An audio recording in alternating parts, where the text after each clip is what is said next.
All new at 6 tonight, hundreds of Western New Yorkers who care for people with disabilities are getting a raise as part of their company's efforts to recruit and retain staff. This strategy from Heritage Christian Services comes at a time when 90% of direct support providers in the United States are reporting moderate or severe staffing shortages. That's according to research from The Nation.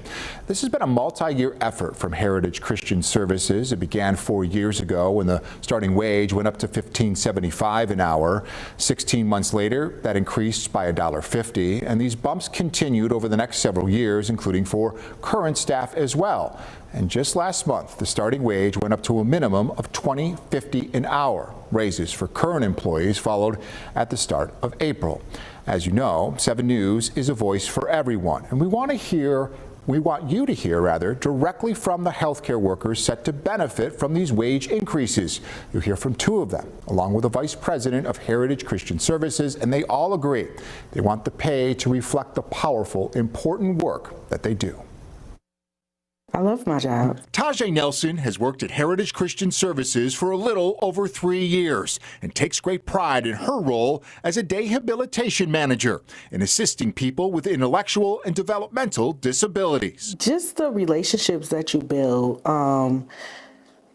helping the people that we support advance and learning everyday living activities. That important support is now receiving further investment from the nonprofit.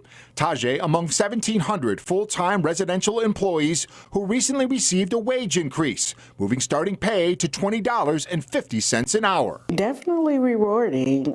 We work hard and we want our pay to reflect that. We feel rewarded because Heritage is not like any other companies. They really stand by their mission. Kamika Keller is a resident manager at one of the more than 100 certified properties operated by Heritage Christian Services and tells me the wage increase goes a long way. We spend just as much time with them as we do with our family, and a lot of us, we don't do it for the money, but the money is a benefit. You know what? They change people's lives. Chuck Collard is the vice president of Western New York Operations and Advancement for Heritage Christian Services and tells me this most recent investment in the workforce is part of a multi-year effort to recognize employees in direct support roles. Our goal here is very simple. We want to create a culture where people feel valued, seen, and heard.